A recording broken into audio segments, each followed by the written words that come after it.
Good morning and welcome to the Cardinal HCM HR Administrator Forum.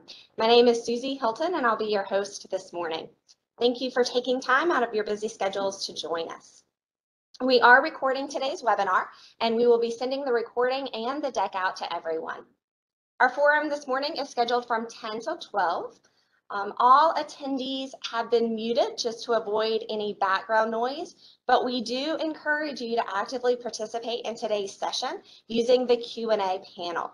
To access the Q&A panel, look at the bottom of the screen and you'll see the meeting control bar. There's the three little dots where you can, you can click on the optional icon where the three little dots are and select the QA option. This will open up a panel on the right-hand side of the screen. Please type in your question to the panelist and include your agency name, as this provides necessary context for our panelists.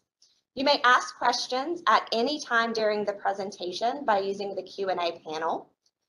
Please do not send any questions through the chat, as it's not being monitored closely, and we may not see your question if you send it through chat right away.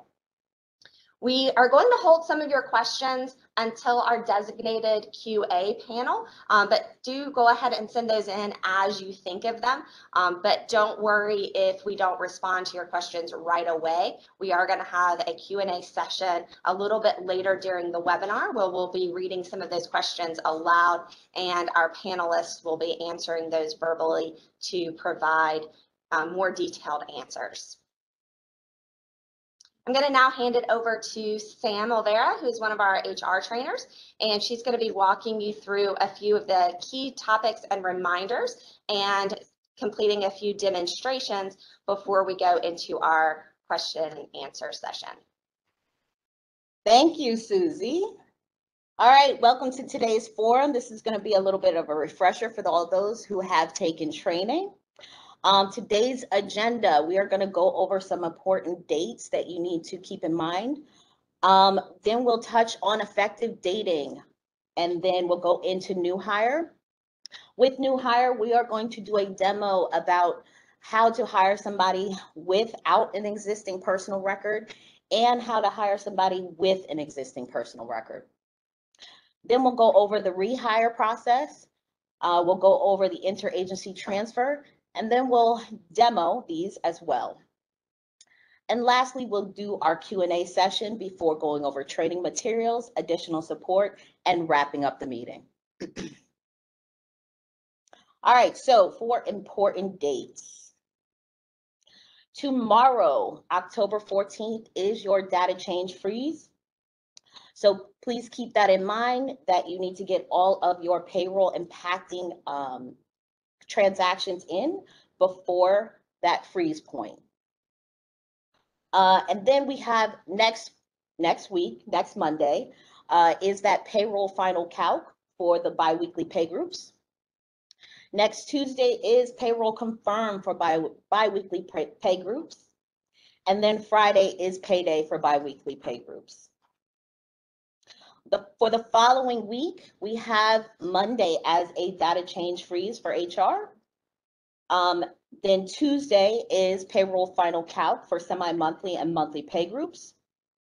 Wednesday is payroll confirmed for semi-monthly pay groups and timesheet deadline for bi-weekly pay groups. Friday is your data change freeze for bi-weekly pay groups. Please be mindful of these dates and prioritize transactions that will impact payroll. Any transactions after the freeze will trigger a warning message letting you know that the update will not reflect the current payroll. If you trigger this message, work with your payroll team to ensure the employee's paycheck is accurately adjusted via a spot transaction. Also, keep in mind, these dates are subject to change, so please reference the DOA payroll calendar that SPO publishes. All right, moving right along into effective dating. This slide should look a little familiar to you, but this is our layer cake, one of the ways that we describe our effective dating. With our effective date in Cardinal, each new each new dated transaction goes on the top. So when you are adding new information in the Cardinal, you're going to insert a row on top of your layer cake that you're building for your employees or for your records. If there is a need for you to insert a row in between or correct an existing row, that will require a PPS ticket because it does, the records that you are updating impact other module areas and can get a little messy. So a PPS ticket will be required so that we can analyze the update and make sure the other modules that are impacted get updated appropriately. Cardinal's effective dating ensures HR admins can add changes or updates to existing data while still maintaining the previous data in a historical row.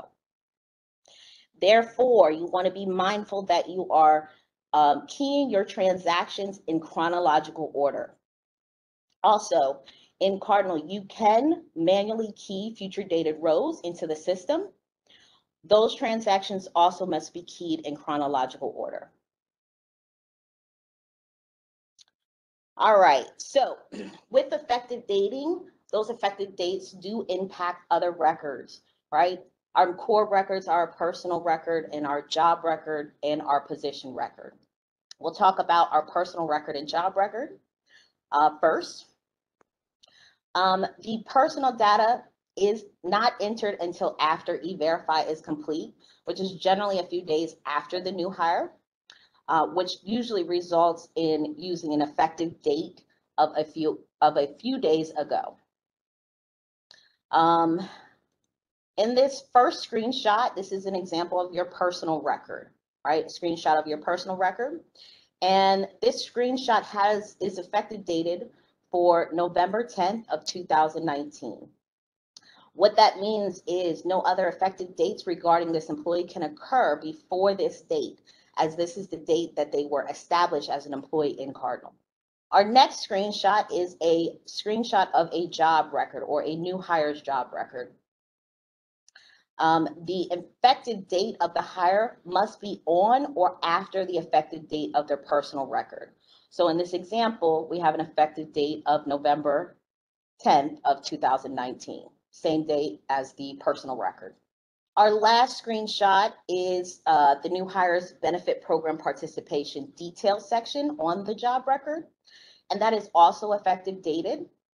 The employee's benefit program effective date is the date that the employee is determined to be part of the benefit program that will be used to evaluate their eligibility. It is not the date that the benefits are effective, nor is it the date when the employee enrolls in benefits. For our new hires, this is usually going to be the same date as the effective date of their hire.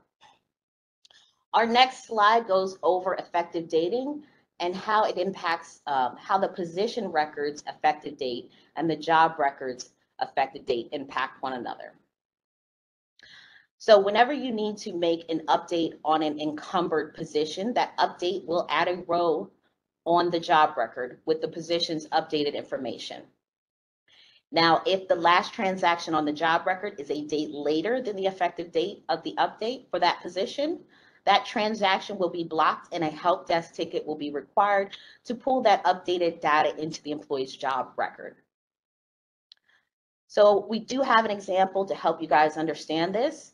Our first example is October 25th, we have a position data update from the position record.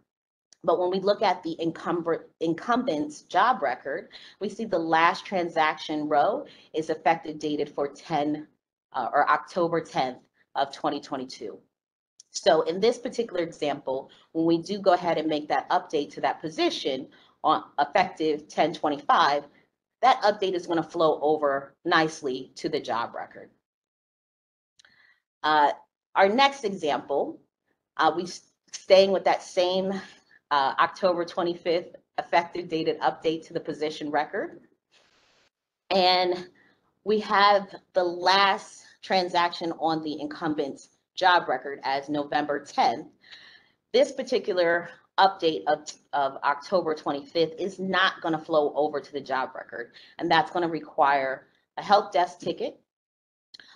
Just like this note says, position changes that occur before the current effective dated row on the job data record requires a help desk ticket. All right. Another interactive slide to help you guys grasp this concept. We have a position change that is effective dated for November 10th. And we have a job record with the following rows of data: an October 10th, an October 25th, and a November 25th row. So when we go ahead and make that position data update, that November 10th row is going to try to insert between the October 25th row and the November 25th row. Therefore, it's going to mess up our layer cake on our job record and require a help desk ticket.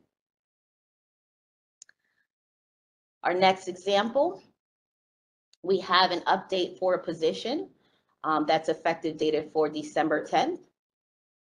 And our job data rows that exist for our incumbent are October 10th, October 25th, and November 25th. This particular update to the position record will nicely flow over to the job record and add a row on top of stack. All right, now let's talk about effective sequencing and how that works. Okay. The effective sequence allows for multiple transactions with the same effective date. And incrementing that effective sequence by 1 lets Cardinal know which row to read. So for example, if we are changing a person from full-time to quasi, and it's going to go in effect October 10th of 2022, you're first going to update the position record with changing the status from full-time to quasi. You'll add a row on that position record using the position data update reason code and the effective date of October 10, 2022. Next, you'll navigate to the incumbent's job record. You'll see that updated row from the position record on the incumbent's job record. And you'll go ahead and add a row to add the effective date of October 10th, which is the same date of that position data update. You'll increment the effective sequence by 1 so Cardinal knows which row to read. You'll update your action and reason code using data change, and you'll change the standard hours on the job information tab to reflect the employee's change to quasi status. And specifically for this type of change, you will then log an iHelp ticket to update the employee's compensation if it is below the minimum salary grade. Let's jump into our new hire transactions. As a recap, right, a new hire is a person who has never held employment within the Commonwealth. So before keying your new hire, you're going to validate and update any position data for the employee that's coming in. So you'll make sure that those values are accurate, and if they aren't, you'll make sure that you add a row to update that information, keeping in mind that you need to use a date that is either on the hire date or before the hire date. Otherwise, that update will impact your ability to hire your new hire into their position. HR administrators will need to complete an employee search match to confirm whether that employee currently exists in Cardinal or not. And these search results will drive the applicable action and reason codes that are being used for a new hire transaction. When you complete that search match, if you find that you have no results, that is your indication that the employee does not exist in Cardinal, and that you can go ahead and add them as a new employee in the Cardinal system. For our 3, Cardinal will automatically generate an employee ID when that relationship is added to the job record. And after you complete the personal record and the job record for the new hire process, you're going to go ahead and navigate to that employee citizenship status record so that you can complete their citizenship status. We do reference the job aid for completing a new hire. If you have not already seen that, go ahead out onto the Cardinal website and grab that job aid so that you can use that to walk you through completing your new hires. All right, rehire transactions. With a rehire, we're talking about an employee who had previously worked for the agency and had a break in service. Now, before keying a rehire, again, you're going to need to go navigate to that position record and validate that those values are still accurate or updated as needed. Keep in mind that the effective date of the update, again, needs to be prior to or equal to the hire date. HR admins will then need to complete that employee search match to verify that the employee has an existing employee ID. And if they do, you're going to make sure that you capture that employee ID and capture any dates or any employment history because you're going to need to add that to the employee's job record when you complete the hire transaction. Now, if the employee does have an existing job record in Cardinal, and it's possible that they may not, you will analyze that job record to see if you're going to hire this employee into that job record or if you need to create a new job record for the employee. If the employee's type is changing, remember, you're going to have to add a new employment instance to create that new job record. You're not going to add the person again. You just need to create the job record for the employee.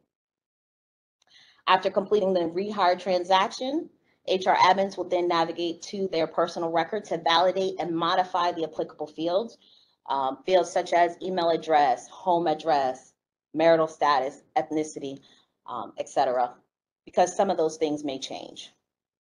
Also, keep in mind, since we're new in the Cardinal, you may need to navigate to the employee citizenship record to validate or update their status. Again, we have a few job aids down at the bottom that you might want to reference.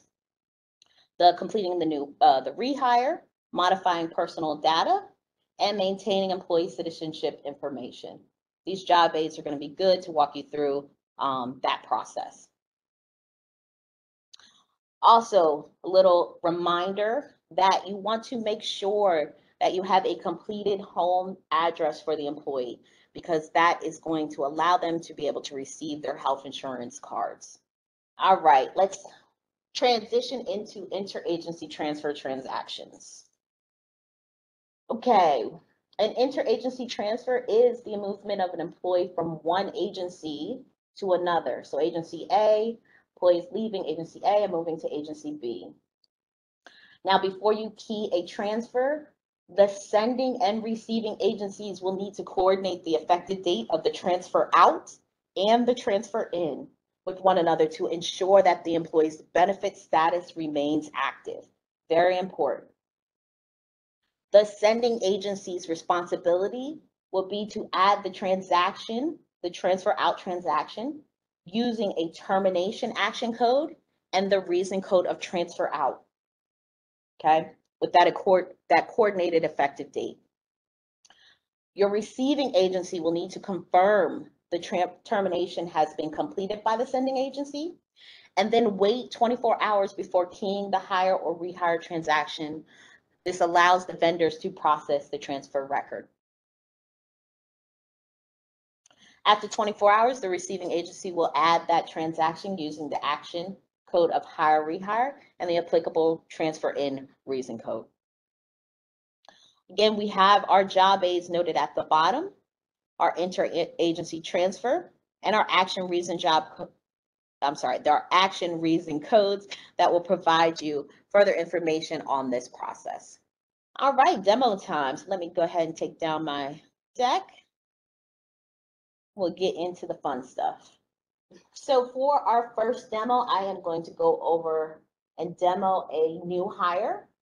But before we get into the new hire, we do want to take a look at that position record, right, that we are hiring the employee into to make sure that those values are still accurate, and update any necessary fields. So I'll go ahead and do that.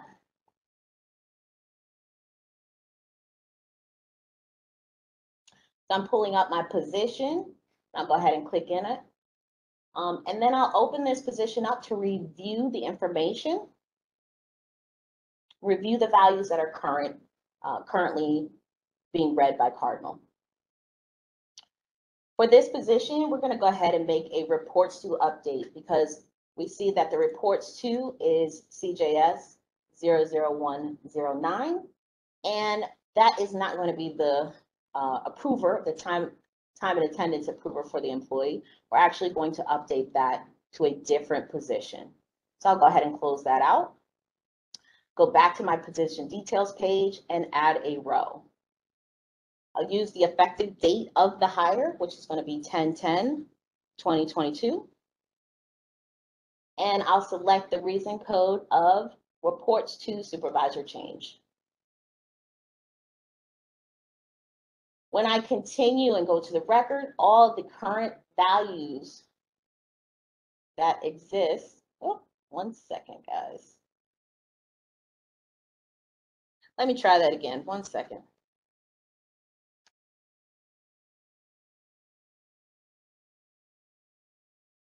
All right, let's try this again. Add our row and add my effective date. Select my reports to supervisor change. And continue to my record. All right, we'll try another date further in the past.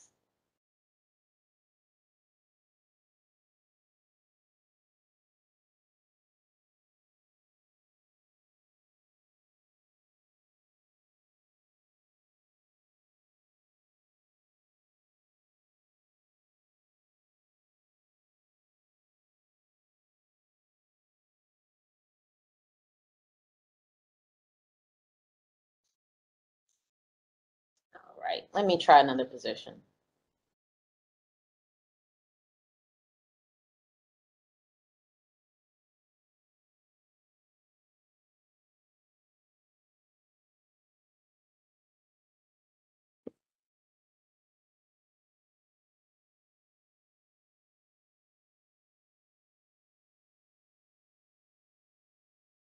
Okay, so I'm going to chime in here, and you see sometimes that we do have technical difficulties, and this is one of those times, and it will happen in real life, depending on the type of position that you have and what kind of information you're updating.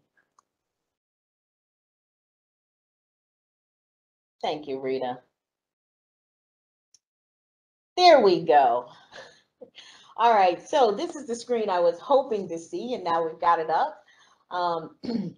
But yes, let's say we need to change our reports to, and we're going to hire this employee into 36. I want to make sure I capture that position since we're doing a change.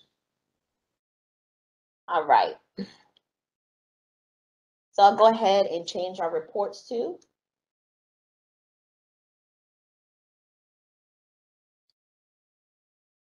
And tab in that field. So I pulled that reports to data in. And since that is the only change I'm going to be making today, I'll go ahead and click next until I can submit my changes.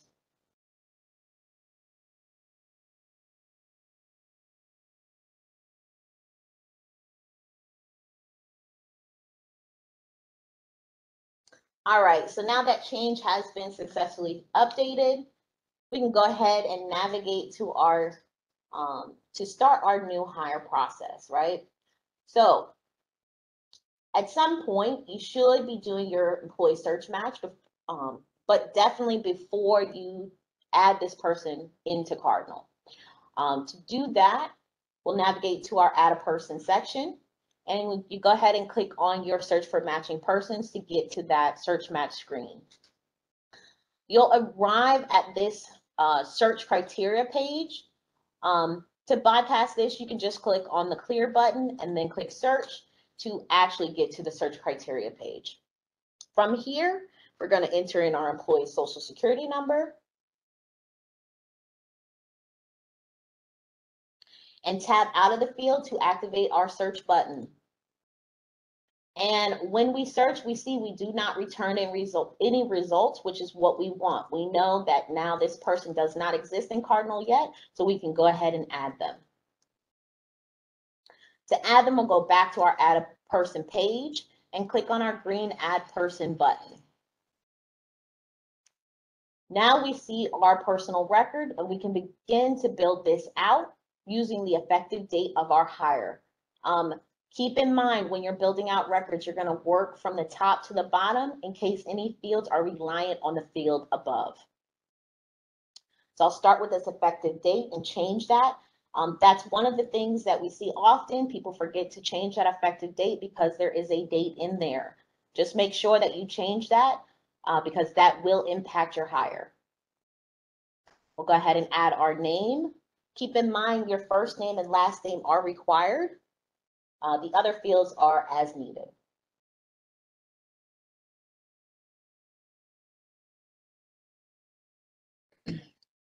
You'll enter in a birth date. That is also a required field. Birth country is going to default. If you need to update it, you can update it. Next, we'll select our gender that is required for health benefits. We'll select our highest education level and our marital status. And then at the very bottom, we're going to enter in the social security number again so that Cardinal has the appropriate key value so that it can generate or associate the employee's employee ID with their social security number. All right, then we'll build out the next tab. Keep in mind, we do not save until we finish building out the personal record and the job record. Okay, we do not click on any save or OK buttons. Start with the address.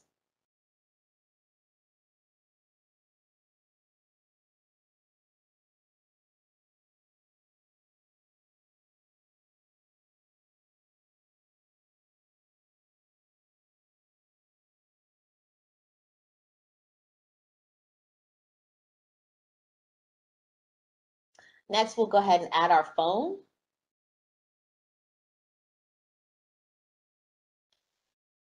And mark that as preferred. And then we'll go ahead and add an email address for this employee.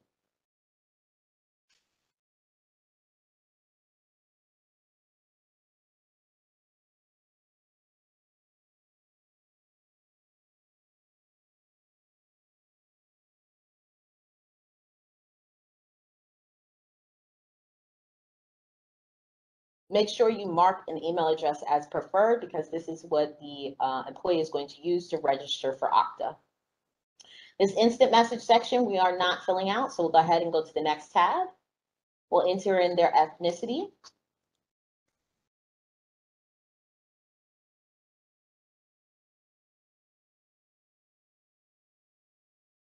And our military status.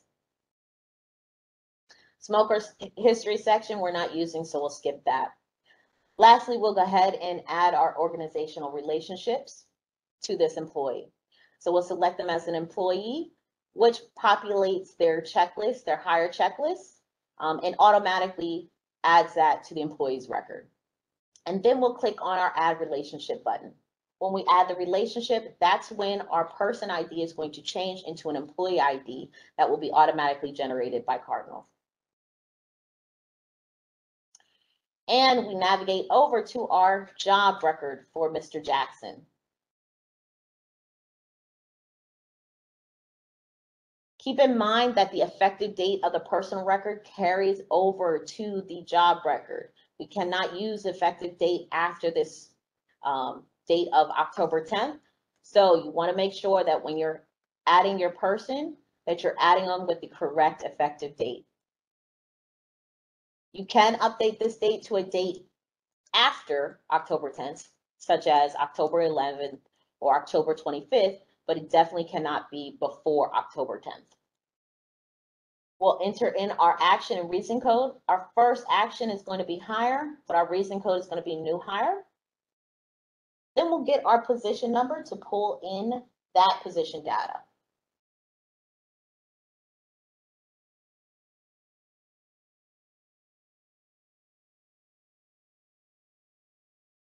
Right.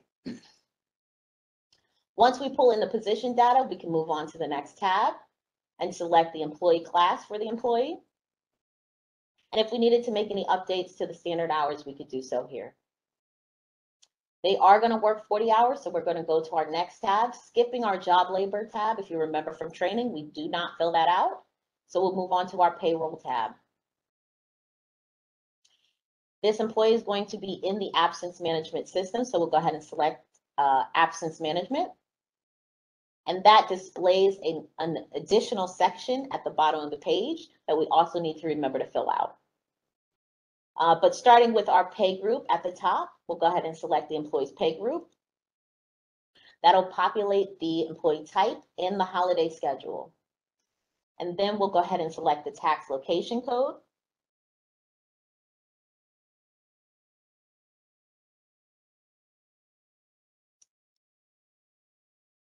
And then we'll jump down to the absence management section. Pay group should reflect the pay group that was selected above, so you'll leave that alone. You'll just deselect the settings, the first setting of use pay group eligibility, and then go ahead and select the eligibility group for the employee. All right, the next tab is a read-only tab. This information is being pulled in from the position record. So you do want to verify that this information is accurate, because if it is not, you will need to navigate to the position record to update this information. All right, the next tab is the compensation. And starting with this first frequency on the right, we will go ahead and update that to reflect how often the employee is paid, which will be semi-monthly. We'll select default pay components so that Cardinal can adjust, so it can accept the pay components that we select. We'll update the rate code to state and enter in our comp rate. And after we enter our comp rate, we'll click on our calculate compensation button, which will format this comp rate appropriately for us. All right. Even though we got through all of our tabs at the top, we are still not done with the job record. We do have two hyperlinks at the bottom that are very important. We're going to start with our benefits program participation hyperlink and build that out. The required fields are eligibility field 2, 3, 8, and 9. So starting with 2, this is used to provide the health benefit vendors with the associated group into which the employee is enrolled. And it's usually associated with your business unit. So for this employee, we're going to go ahead and type in business unit 14000, and that will pull up Department of Criminal Justice code. Next, eligibility field 3, that is, will the employee enter time on their timesheet, or will there be a TA approver? We are going to have the employee enter time, so we're going to select yes. Field 8 is where we're selecting the amount of pays per month. So we're going to select 12 months, 26 pays, or 24 pays, sorry, for our semi-monthly employee. And then lastly, eligibility field 9. This is the nature of the participant and how the premiums will be collected. So we're going to go ahead and select SFGB, which is that Cove full-time employee description. All right, that is all we really need to fill out on this page. So the next page we want to take a look at is our employment data page. And if we needed to enter in a probationary date, this is where we would do that. If we needed to change the work mode, enter a tenure status, enter in a VSDP effective date, enter anything in these agency use fields that were customized for the agencies. And actually, this doesn't come into play, so that's pretty much all for this page. So once we finish building out the employee's job record, notice that we still haven't hit save, but at this time, this is when we're going to go ahead and okay our changes so that it saves to the database. And we get our warning message. Any warning messages that you receive in Cardinal, you want to make sure that you read them, because even though they all look the same, they're not all saying the same thing. So I'm going to go ahead and say, okay, warning messages are not hard stops, but it's just another chance for you to reflect on the changes that you made and make sure that you did what you were supposed to do. Now, we're going to go ahead and grab this person ID for Mr. Jackson, and we'll navigate to the citizenship information page where we'll update that for our new hire.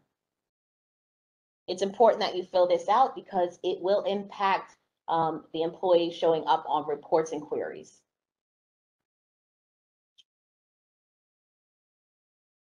Country is always going to be United States because that is where we are working.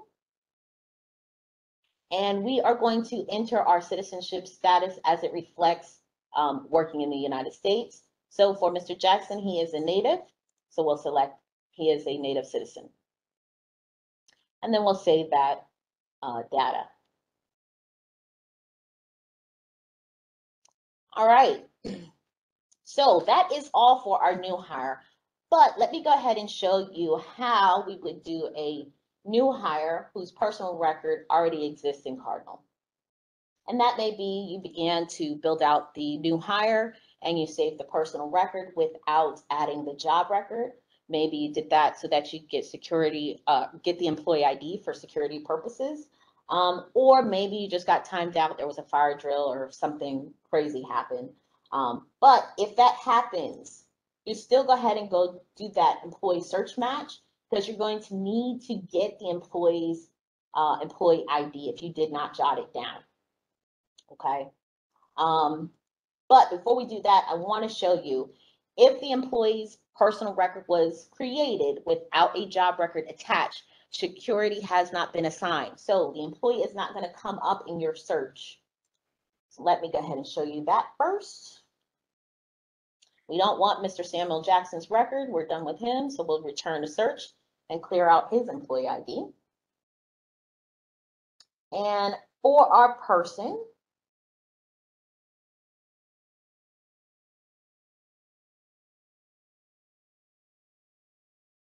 and show you that we are not able to pull up this employee's record. But I know this employee exists because I added them.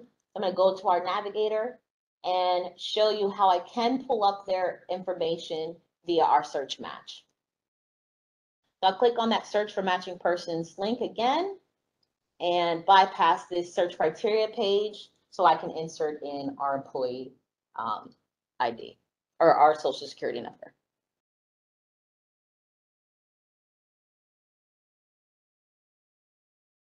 Tab out of that field so I can activate our search button. And I see Savannah Guthrie does exist with an employee ID.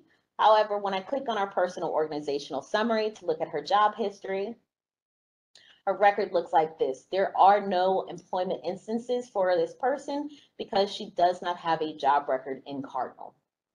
Okay, so when you see an employee that pulls up like this, that is your indication that a job record has not been created for the employee.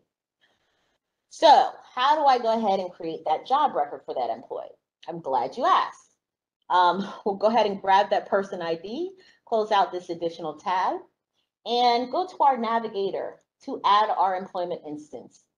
To do that, you can go right into organizational relationships and new employment instance. From here, I'll populate our employee ID and click our search button. And then I will click on add relationship to add that employee record of 0, that first job record for Savannah Guthrie. Now, because I'm able to go right into the job record, it shows me Savannah's name, her employee ID, and the effective date of the personal record that I previously added into Cardinal, okay? So we want to make sure this is the right date, right? This is when the employee is supposed to start pay. Our action is going to be hire always for our first record or our first row. And for Savannah, we're going to click on new hire. And for Savannah, we are going to put her in this position.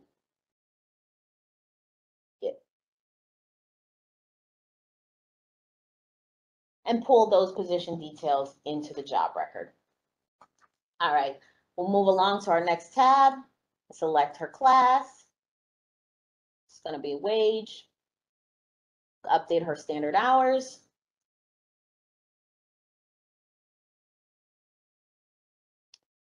We'll skip the job labor tab and go to payroll. We're going to leave her absence system as other, and we'll select the pay group. She's going to be on the biweekly wage pay group, and that defaults the employee type and the holiday schedule. And then we'll enter in her tax location code. Next, we're going to click on the salary plan, review this information, make sure it's accurate, because if it's not, again, we have to go to that position record and make that update. We'll go to the next tab and build out her compensation, starting with her frequency. We're going to select hourly. Click on our default pay components button. Same thing that we did for the salaried employee. We'll select the hourly for wage employees comp rate code, and then enter in her compensation. Even though she's wage, we still have to fill out her benefits program participation page. So we'll go ahead and select that. Start with our eligibility field 2. We're going to select the non-benefit employee eligibility field or value. And we are not going to have her enter time.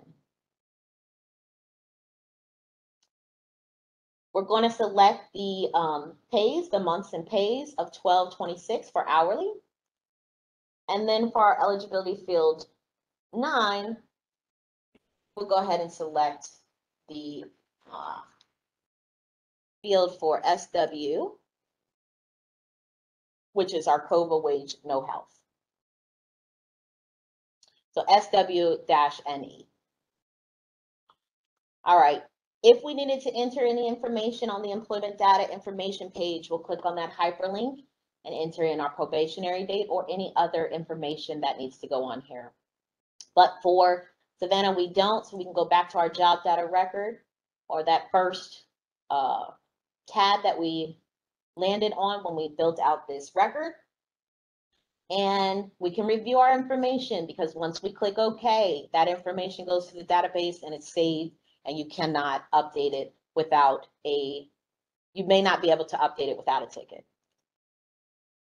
When I select OK, I read my warning messages, but we are familiar with this warning message, just saying we updated compensation, which we meant to do for a new hire. So we'll go ahead and select OK. And now our Savannah Guthrie and our Samuel Jackson have been hired into Cardinal. Now with Savannah, let's say we still have 2 more steps to do. Actually, with Savannah, we still have to add her citizenship. So we'll go ahead back to our citizenship tile and then identification data to add her citizenship.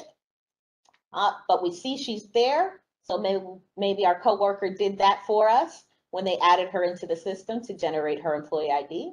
So we'll validate that exists. And now, lastly, we need to go to her personal record to look at it. We'll go back 1 and go into modify a person. We don't go into add a person because she already exists.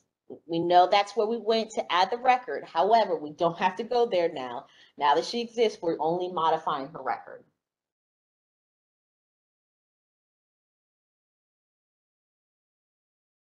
All right, so from here, we'll validate that this information is accurate. And if it's not, we can make updates to it, right? and it should be accurate. But one thing you may need to change is her phone number, right? Maybe we didn't have a business phone number, so we put in a generic phone number here. So maybe we need to update that. So I'll go ahead and do that.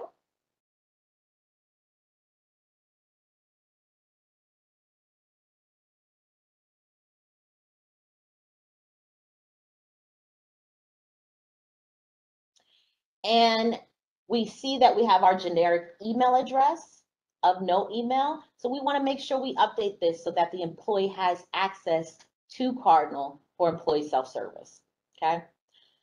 Before you update this email address, you want to make sure that you're selecting the appropriate email option. Otherwise, Cardinal won't accept your input or may not accept your input. So since they're getting a business email, we're going to select agency provided email. And then we can just overwrite that generic email address and provide her business email.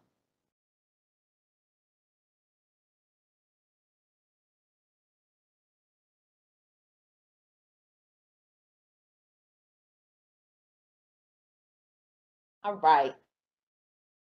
Once we have finished looking at the record, making sure the information is accurate, we'll go ahead and save those changes. And that's all that we need to do right now for this new hire. Obviously, there may be other things that we need to do, but that gets our new hire in the system.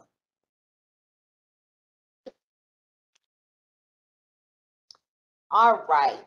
Our next demo is going to be our rehire, when we need to rehire somebody that had a break in service, that previously worked for the Commonwealth and is coming back into our agency.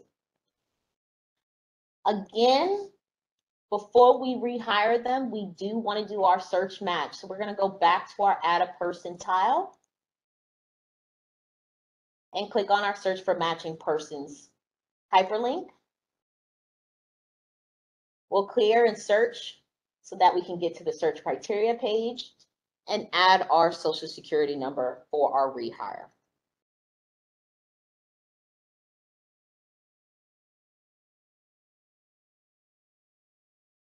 I'll tab out of this field to activate our search button. And we see Michael Jackson has an employee ID. So we can use this employee ID to rehire him into his job record. I'll click on the person organizational summary so I can see his history, his work history. From this page, this is where we're going to see his assignments and the necessary dates and the current status. That is going to be very, very important because that again is going to determine how we're hiring this employee. We see his class. His current record was a salaried record, and he is coming back into our agency as a salaried employee. So we can use this job record to hire him back, okay? If this class was changing, we would not use the existing job record. We would have to add another job record by going to the new employment instance and adding that second job record for Mr. Jackson. I'll go ahead and grab his person ID or employee ID. And I'm going to go ahead and navigate to our organizational relationships tile and then new employment instance so I can add Mr. Jackson's record. If you go via this route, you will get asked that question, whether you want to associate this hire with the current job record that's in Cardinal, or you want to start a brand new record. Since we're hiring them back into a salaried position or a salary type of employment, we're going to use the existing record. So we're going to say yes. And now we have opened up Mr. Jackson's terminated record, where we'll add a row and hire him back into this job record.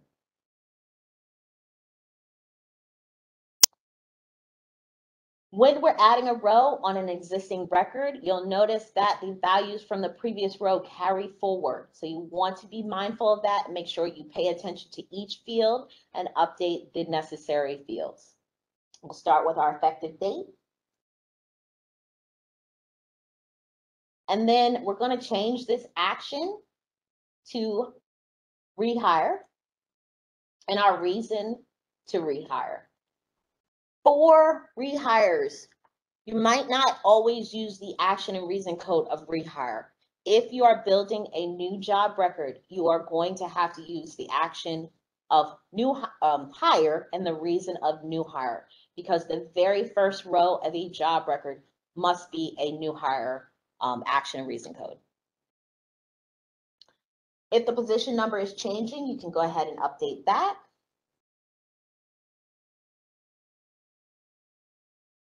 And tab out of the field to pull those values into the job record. All right, so now he is a criminal history specialist, and all the position information has been pulled into the job record. So I'll go to my next tab and build that out. We're keeping him as classified. Standard hours are going to stay at 40. We'll go to the next tab, which is our payroll tab. He is going to continue to use absence management, and our pay group is going to stay at semi-monthly 1 or SM1. Tax location code, though, is changing, so we'll go ahead and update that.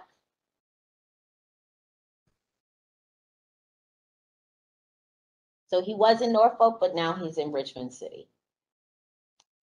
And pay group for absence management system will remain the same as the pay group above, so we'll leave that alone. The setting for use pay group eligibility is deselected, so we'll leave that, that's good. And the eligibility group for the employee is accurate, so we'll leave that alone. We'll go to our salary plan and review this information for accuracy. That looks good, so we can move on to our next tab, which is compensation. From here, we're going to update his frequency to semi-monthly. Our state is going to remain the same. Before I do that, we'll go ahead and click on our default pay components button. And then our rate code is going to remain state.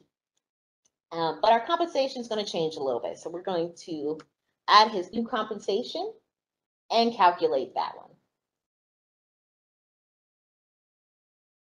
All right, we still have to go to our benefits program participation page. So I'll go ahead and click on that link. And from here, we'll update any necessary fields that need to be updated, which we only need to update our eligibility field to.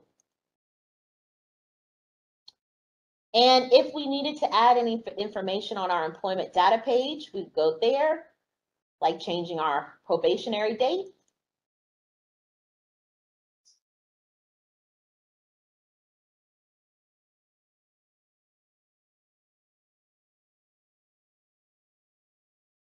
We needed to change our work mode, etc. For a rehire, right, this is when our person employment dates are going to be important. So our continuous state service date is going to reflect their new, their rehire date, which is October 10th.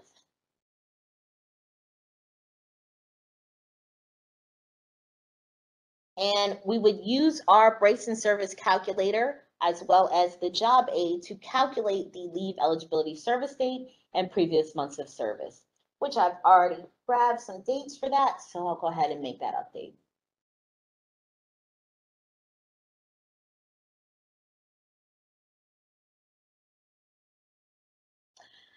Now we can go back to our original start place, which is our work location tab, review the changes that we made for accuracy before we click on the save button.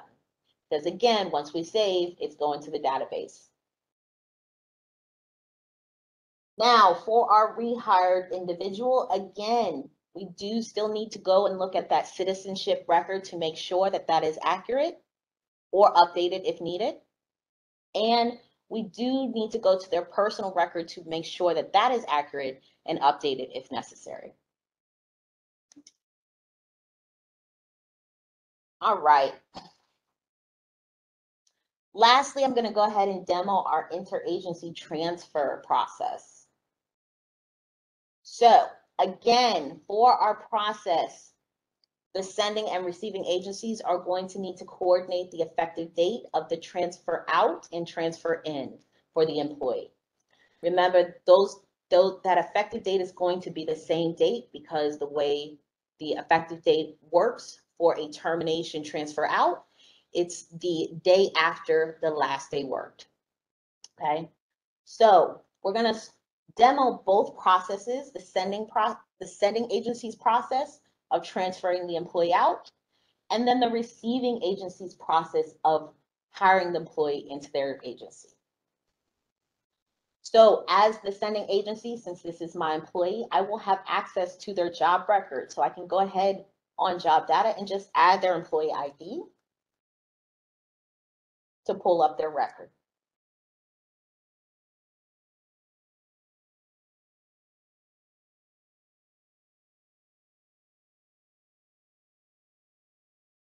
All right, so George Clooney has a record and his effective date is 11/24/2021. That was the last change, which was a data change status change. So now what I need to do is add a row, insert in our effective date of the separation or the date that he is leaving us, which is going to be October 10th. And we'll select the action of termination and the reason of transfer out. Again, it's very important that you select the appropriate action and reason code so that it maintains the employee's benefit status. But you see, since we're terminating and transferring out, his HR status is going to be inactivated and the payroll status is going to terminate. Again, if you get confused about this effective date of the termination transfer out, down at the bottom is a termination date that you can reference to confirm that this is the last day that the employee is going to be paid in your agency. And that's all you need to do. Then you can just save that transaction. Okay. So now our sending agency should have confirmed that they have terminated George Clooney, but in case they don't, you still want to make sure and confirm for yourself as the receiving agency. And how we do this, we're going to go ahead back to that add a person, which I'll click on in my navigator, and do our search for matching persons. Remember, because this employee does not work in our agency or has never worked in our agency, we won't have access to their job record and we won't have access to their personal record until we have an active job record in our agency. So I'll go ahead and select search for matching persons, clear out this information and search so I can get to that page. And from here, I'll enter in our national ID for George Clooney.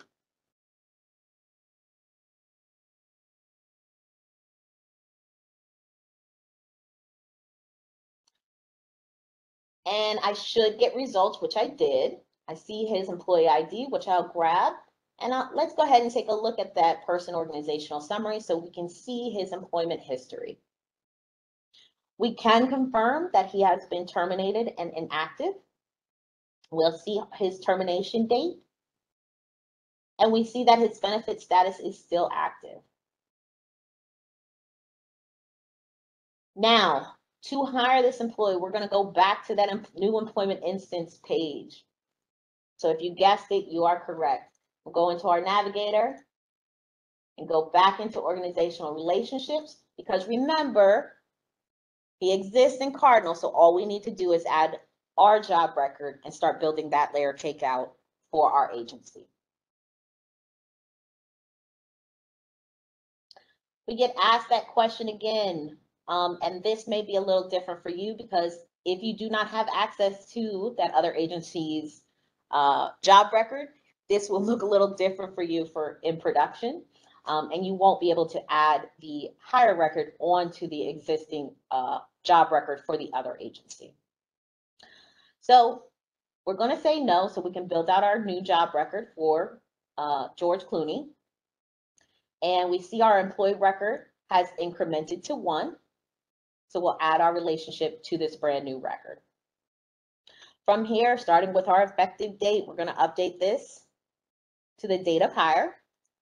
Again, because he's already been working in another agency, we're not getting the defaulted effective date of the personal record. We're just getting the system date defaulting in. All right, and for George, we're going to hire him, and he is going to be a transfer in comp lateral.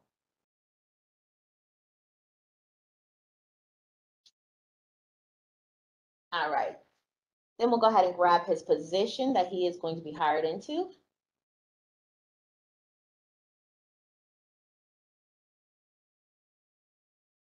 Oops. There we go. And pull that position data in. Then we'll go to our job information tab and build that out.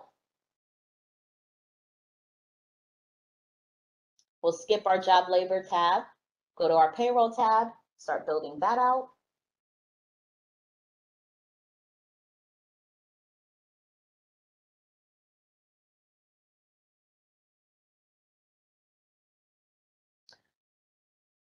Remember, we do have to build out our absence management system section. So we'll go ahead and jump down.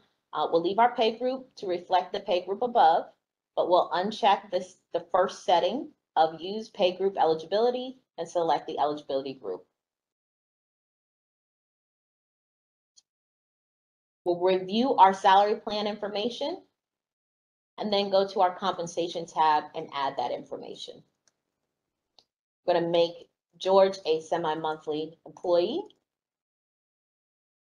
We'll click on our default pay components button before adding our rate code. And for George, he is getting a $5,000 raise. We'll calculate that compensation before moving on to our benefits program participation tab link. Starting with eligibility field 2, we'll pull that information in. Oops.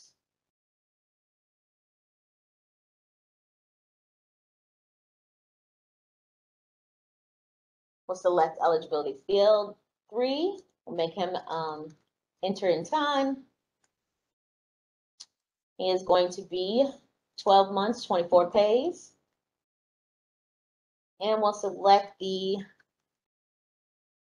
eligibility field 9 value of SFGB for a full-time employee. Again, if we needed to enter any information on our employment data page, we could do so there, but we don't. So we'll go ahead and click on job data, review our information before clicking on OK.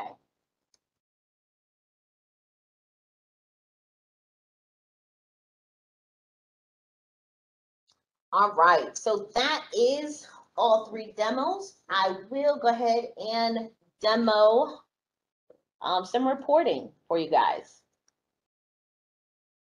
So in Cardinal, reports and queries reside in different places. The difference between reports and queries are reports generate a PDF document, and a query is generally going to be a data dump into an Excel spreadsheet that can be manipulated, okay? So for our first demo, let's go ahead and go over how to run a query first. So queries are all residing under reporting tools. Query viewer. And again, for queries, they all start with v_HR. So if you type that in the search box and click search, you will get all the queries that are applicable to HR, okay? If you have not already done so, go ahead and add your favorite queries or your queries that you run often to your favorites. And to do that, you'll click on the favorite hyperlink, which will create a favorites list for you. So every time you come back to the query viewer page, you will have your favorite queries displayed. All right, so I'm going to demo running the position data query, which is good for you to run so you can validate your position information that's in Cardinal. You can run a query directly to Excel, or you can just run it to HTML if you want to review the information, but you don't want to have a downloaded Excel spreadsheet to view it. From this page, we're going to select an as of date. That is our only required field. So I'm going to use the date of today, our current date.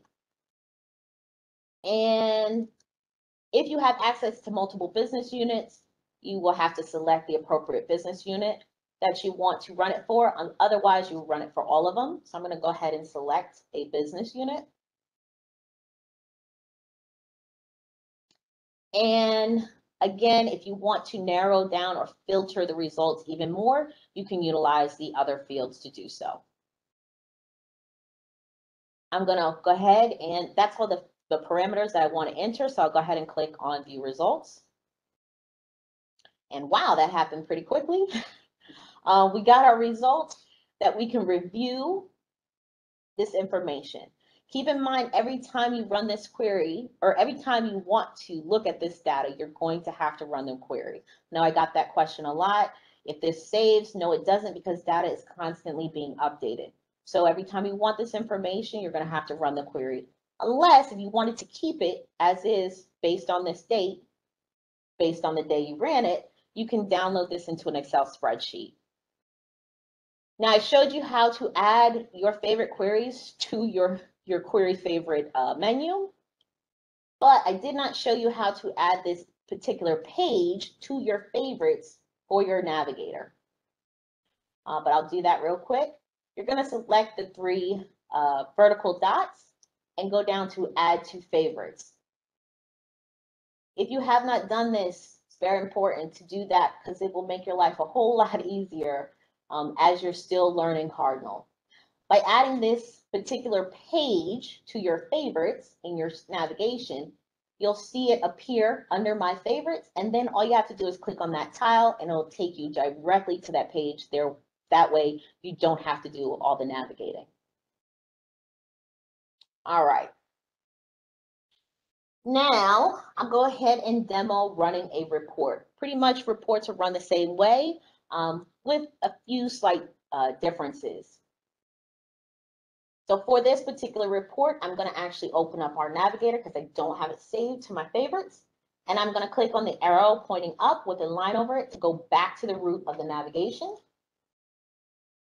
From here, I'm going to navigate to Workforce Administration, Job Information, Reports, and Disability Veteran Status Report.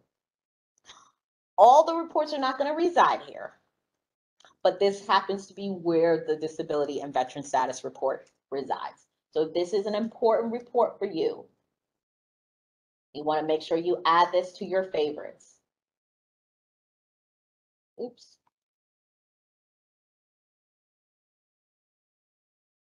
All right. From this page, if I had ran this report before, I should see a run control ID, but I have not, so I need to add a new value. So I'll click on that tab.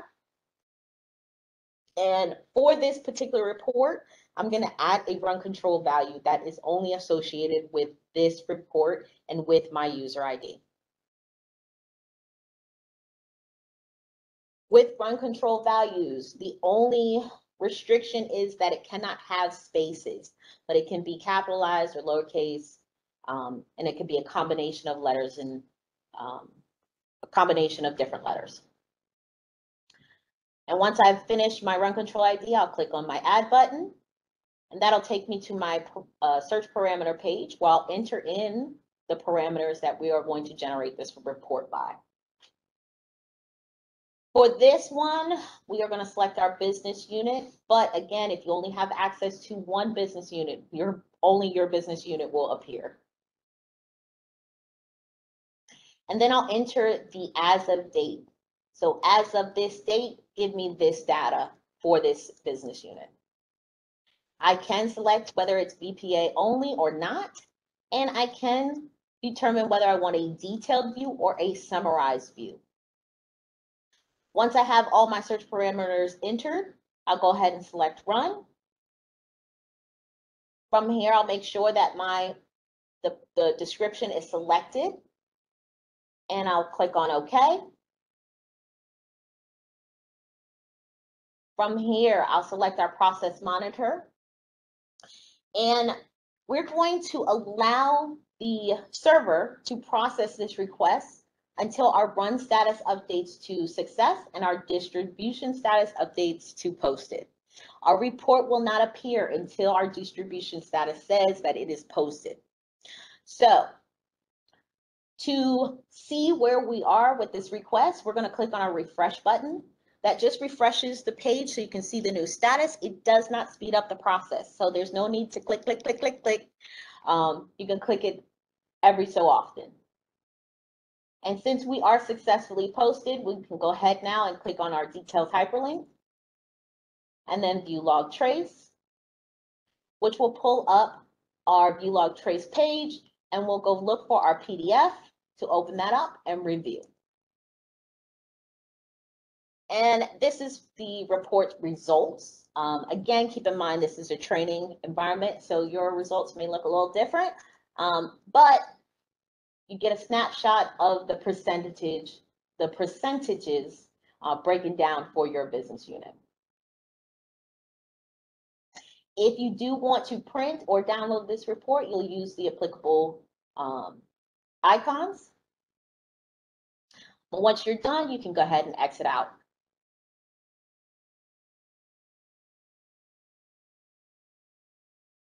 All right, so that leads me back to our deck. Since that was our last demo, let me go ahead and get that up. And now it is Q&A time. So if you haven't already done so, go ahead and get your questions in so we can spend some time answering them for you. All right, we have quite a few questions for you. We had some confusion over that freeze period. So could we get some explanation on when they can enter those payroll transactions for the 1010 to 1024 period? So this is Kelly Bonner. My first response to the freeze period, quote unquote, regarding payroll transactions is talk to your payroll office. Your payroll office may have some additional freeze period area that, that we're not aware of. But in Cardinal, within the system, you can continue entering transactions, without any interruption, except that when that pay period is closed by payroll, any transaction that you enter on that pay period will not go forward to that particular paycheck. It will be processed only to the next paycheck. So in order to impact that paycheck, say you have a termination that you get after that pay period has closed, within Cardinal, you would need to reach out to your payroll office and ensure that payroll is interrupted accordingly. All right, our next question is, since we do not receive the EINs until we've completed a new hire, are there any negative ramifications if we key new hires prior to their first day? If a new hire is added in advance and is a no-show, what is the best way to review the employee and terminate the record for the same day? So if you've entered the personal data and a job record, you would need to terminate that employee with the same effective date as you used for the hire date. If you did not get past the personal information and you only obtained a employee ID number, that personal data will stay in Cardinal, but that person will not have a job record. How will you know that it's been 24 hours between the transfer out and the transfer in? If you use the employee search match, you'll be able to determine if that employee has been terminated from their job with the hire agency, and you can proceed with doing your hire. The 24-hour waiting period is just a guidance, but as long as they've been terminated, you can go ahead and proceed with your hire. Can we key during the freeze period if it is for a future pay period or future hire date? Yes, if If you need to key something in the future in Cardinal online, you can do that. And it wouldn't impact the current pay period that's being worked. It would impact the pay period in which you're impacting within that transaction. Are we still required to cross-reference the address against the USPS office address? Otherwise, it's going to flag on VNAV also. So I think that is great best practice for you to do that before you ever start entering your data into Cardinal. Cardinal is not going to do that for you, but I think that is great best practice for you to continue with. What dictates the tax code to select? Is it based on where you work? The tax location code is based upon where they work, not where they live. For the benefits eligibility number 2 field, in training and some of the exercises, we left that blank. So if we leave it blank, is a ticket required to enter it? You don't need to log a ticket for that. There is an automated process that runs at night that will default that eligibility number 2 field, but you should verify it if you have more than one option. The benefit participation field says PSX. What does that mean? And doesn't that have to change for someone to be eligible for benefits? That field does have to be changed. There is a program that I believe runs overnight that will ping onto that field if it is blank and change it according to the employee's salary plan. But, you know, if you want to complete that field, you certainly can. There's only a couple of options available in that field. It's salary or wage. And that PSX field, you know, of course, has to be changed in order for those benefits to process downstream. Okay, so could you elaborate some on the probation date related information? The probationary period is for salary classified employment. You have a policy on the DHRM website that helps you with that. Typically, it's a 1-year probationary period. Some agencies who are not under the executive branch of government may have some other probationary period, and this field is used to monitor that. You would enter the probationary end date in that field.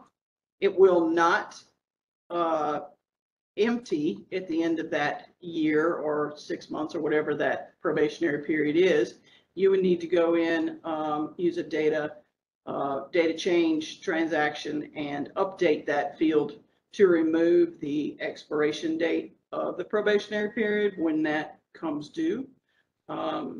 You can also, of course, extend that probationary period if necessary by updating that field.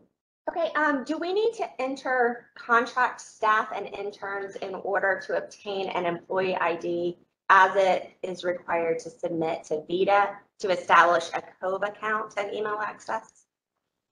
No, we do not use Cardinal to generate employee IDs for contract staff. Employee IDs are not required by Active Directory to assign an agency provided email address. So again, you should not be entering HR transactions in Cardinal for non-employees. So we have a question about a direct transfer. So when an employee is a direct transfer from another agency, do we need to enter the health plan for the employee? And if so, how will we know that information? An inter-agency transfer, I assume is what you're referring to here. When you have an inter-agency transfer, that benefits record is reestablished in the new business unit when they are transferred into the new business unit. Your benefits administrator should have job aids to assist with that on the Cardinal Learning section of the Cardinal Project website. So we have a question from the Virginia Lottery. Is there a list of most used reports and the frequency that they should be run? The reporting catalog is a good tool to identify all of the reports that are out there, as well as a description of the information they provide and some additional information about them. It does not indicate, the frequency with which they should be run. Later in this presentation, we do have a slide listing out some reports and queries that we think will be very helpful to you all. But we do not, dictate a frequency with which reporting should be run. All right, could you talk a little bit about how to handle the resignation rescinded? So if a new job record was reinstated when leave without pay action, then bringing them back from leave without pay. Yeah, so a rescinding of a resignation will require correction mode, and correction mode is any transactions that require correction mode must be submitted to the Cardinal post-production support team using a VCCC ticket. You would need to explain, in that ticket, that you need to remove a resignation and provide the employee ID or other necessary information for us in Cardinal PPS to process that correction. Can you explain what the holiday schedule code means? The holiday schedule is a field that populates over to the absence management and TA portion of the system to indicate the correct calendar that the employee may need to be processed on. Do we skip the probationary period box for waged employees? Wage employees don't have a probationary period that I'm aware of, unless your particular agency has some special policy or requirement there. There's typically not a requirement for a probationary period for a wage employee. When should we use the Cardinal checklist job aid? The Cardinal checklist job aids, the Cardinal checklist within the Cardinal module, it's helpful for you to be able to follow all the steps necessary in order to ensure that you're processing a new hire, or a termination, and covering all of the facets of that particular process and transaction. It is a guide. It's not meant to be a mandatory tool. It's a helpful tool for you all to use in order to ensure that everything's being covered, and you've got, all your T's crossed and your I's dotted. Is there a place to update emergency contact information?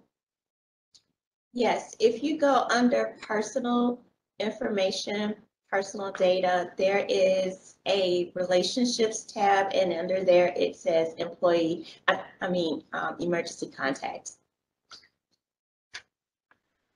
Is there an equivalent report in Cardinal for the old PME 480 from Herman? There is an extract. There are a couple of extracts that agencies can request that they receive that would give you the data that is basically replacing the PME 480 from PEMIS. Those extracts are the HR 296, and that is your job and personal data, and the HR 162. A lot of agencies already receive these and through a nightly batch process. all interfacing agencies receive these particular extracts. In the eligibility field 3, how do you know whether to use a Y or an N? So the eligibility field 3 indicates whether or not the employee will be entering their own timesheet through employee self-service, or, and that would be a Y, or if they should only have view access, and that would be a no. So if your agency uses timekeepers or interfaces time to Cardinal for that employee, you should put a no in that field. If the employee should be responsible for entering their own timesheet, then you would put a Y for yes.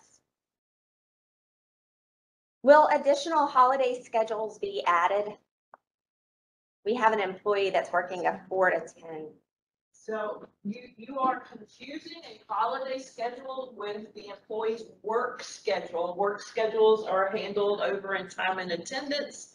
And you should get with your TL administrators or that person's supervisor to change their work schedule. The holiday schedule tells you what days your agency is having a holiday and the employees are not required to work. Where do we update economic interest information in Cardinal?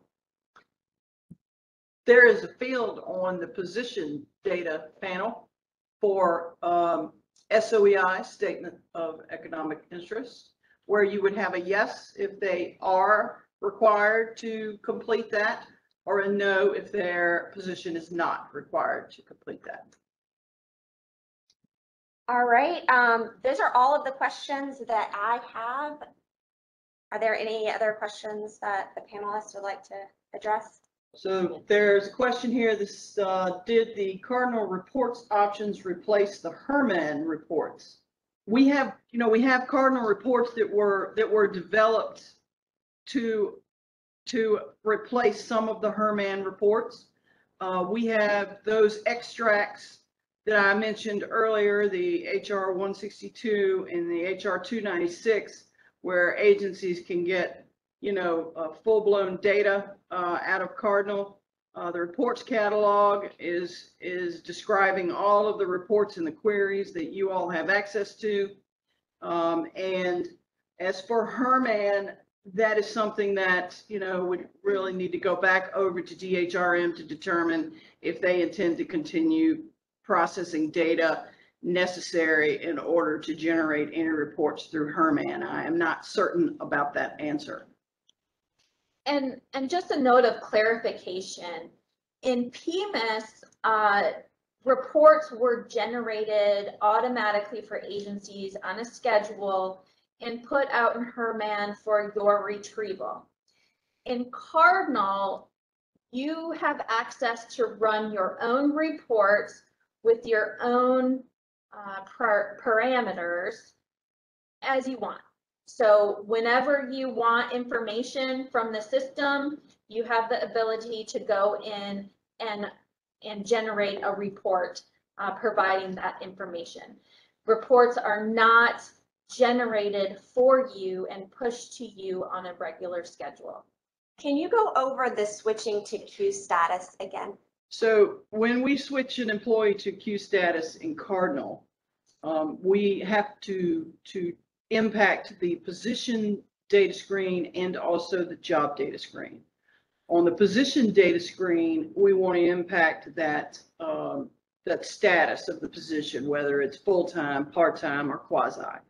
And you would select the necessary field there and then save that. And then you don't want to disturb the hours and the schedule on the position page, because we use the scheduled hours on the job data page. So when you go over onto job data, you have two things that you need to impact. You need to impact the schedule to reduce the number of hours according to the number of hours that the employee is going to be working in accordance with the agreement. And you also need to impact the compensation. You need to impact that regular state compensation you're going to manually determine the reduced amount if they're going into quasi, and then you're going to update that compensation down at the bottom and besides state to that new annual reduced compensation amount in accordance with whether it's being changed to quasi or part-time. And the reason you want to put that compensation down there in that field is because that's the field that generates through the extract into VNAV. So we need to impact that field in order for the adjusted salary compensation amount to make it into VNAV. And so that's an important factor in adjusting someone to quasi. All right, I am not seeing any other questions. Let me just double check in the room. Is there any other questions that we have? There were a number of back and forths and additional clarification or requests to repeat information that has been provided throughout this forum. We will be distributing the presentation as well as a recording later this week, hopefully by the end of the week, for you to reference. And we do have some additional slides that we will be going through that provide, some of the reports that we think will be helpful, as well as additional job aids. And all of that information, all of the resources available to you are provided on the Cardinal Project website. Hi, this is Kim White. So I just wanted to do a couple of helpful reminders related to logging help desk tickets. To help us get to your ticket and resolve it quickly, here are a few helpful hints. Please be sure to include your name and contact information and exactly what it is you need the HR team to look at or do for you, especially with all for the next couple of weeks where we're still getting a lot of that conversion data corrected or retroactive transactions done.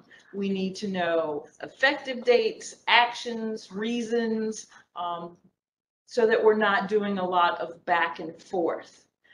Do not send us read group documents or internal agency documents and ask us to figure out what the effective date is or exactly what it is you need done to a particular person, because we will just send it back to you. Do not send encrypted emails to the VCCC. We cannot read them. Send us enough information in the ticket so that we can reach out to you if there is some sensitive data that you are not comfortable putting in that VCCC ticket. And this will help this process move along a whole lot quicker than having to do back and forths and back and forths. Yeah, it's very helpful if you give us the employee's name and at least the last 5 digits of the ID number. You cannot imagine how many Mary Davises there are in the system, and we need to make sure we are updating the correct employee. We also had some questions come in wanting a review of how to run a query and some questions about some of the job aids that you could use to assist you with some of the demos that Sam was sharing.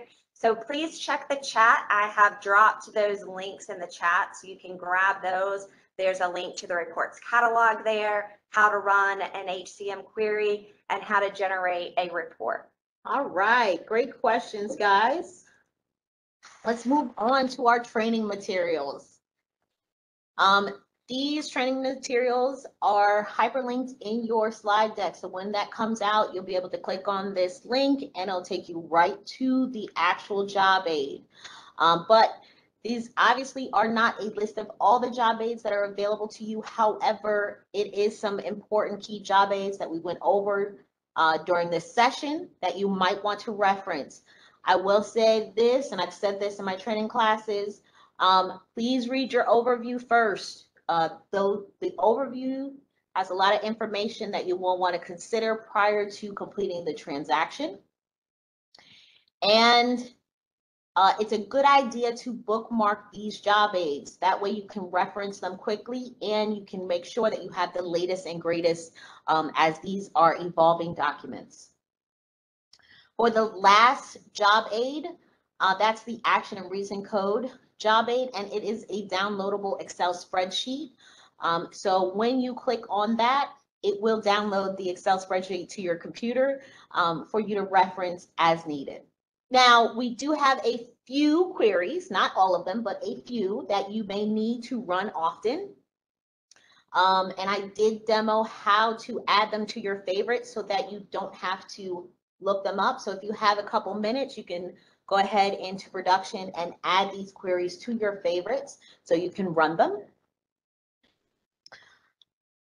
And lastly, we have some reports.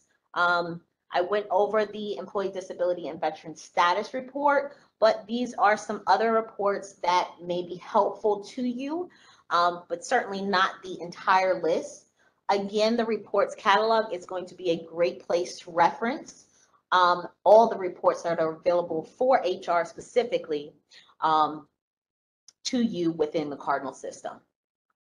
We do reference at the bottom of the query and report slide the NAV 225 job aid.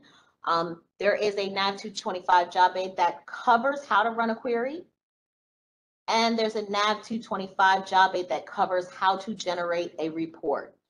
If you did not see the demo and you don't want to watch the recording, you can grab those reports or those job aids to reference when you're running your reports and queries. All right, so just to go over some additional support that we have available for you is we want you to start within your agency. There are a lot of resources within your agency, people who maybe have gotten some additional training that are available to assist you. Follow your agency guidelines on utilizing your agency-centered resources to resolve issues and answer questions. There may even be an internal shared mailbox where you can send your questions.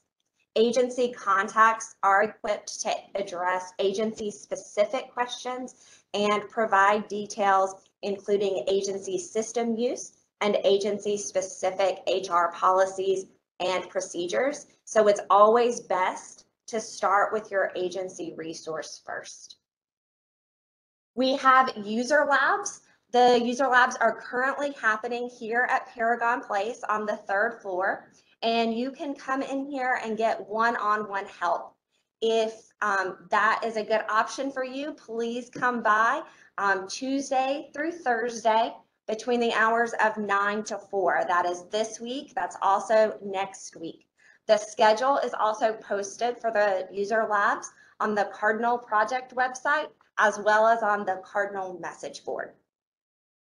After you reach out to your agency contacts, if you still have additional questions and you are not able to come in person to the user labs, you can submit the ticket to VCCC. Kim just went through some reminders on what to include in those tickets, but just as a high level, make sure when you send in the ticket to VCCC that you include Cardinal in the subject line along with the module, for example, Cardinal HR. That will route your ticket to the Cardinal team and specifically to the HR team who will be equipped to answer your questions.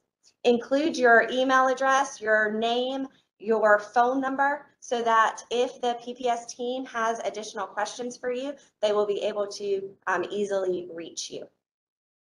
Just another reminder, please don't send encrypted emails because we cannot open those through the ticketing system.